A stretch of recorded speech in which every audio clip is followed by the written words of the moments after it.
We got a call from some elderly customers saying that their kitchen sockets had gone. They checked the fuse board, but nothing had tripped.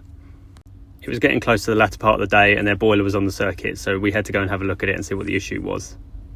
So we got cracking into it, and the first issue was because they were elderly, they looked under the stairs and couldn't see anything tripped, but there was an older consumer unit on the right here which had nothing gone, but there was a newer left one here, and obviously the RCBO had gone in here, but they couldn't see it.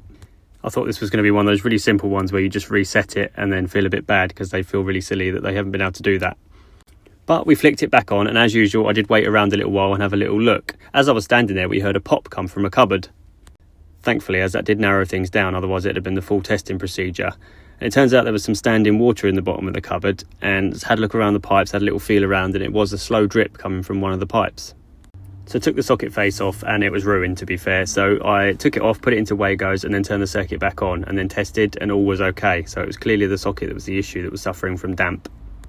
Thankfully had the bits in the van, so went to look for a new socket and back box, and then thought about how we might improve the situation too. It was plugging in two appliances that only had a certain amount of length on the plug tops, and also the same for the cables. So we opted to drill it above and put it to the point where there was no further dripping connections above it. Double checked and made sure anything else above it was in front of it, or if it was to leak, it wouldn't leak on the socket itself. But like I said, it was the best location we had for the length of cable and on the flexes too. Then it was just time to re-energise again just to be sure, test it with the plug top testers, and also then just clear up and get rid of all the rubbish. They were really happy as the problem was found and it was all fixed within the hour as always. Circuit was back on and they were left with the evening with their boiler working, so super happy customers. Another job and another call out done this week for us. Follow us for more.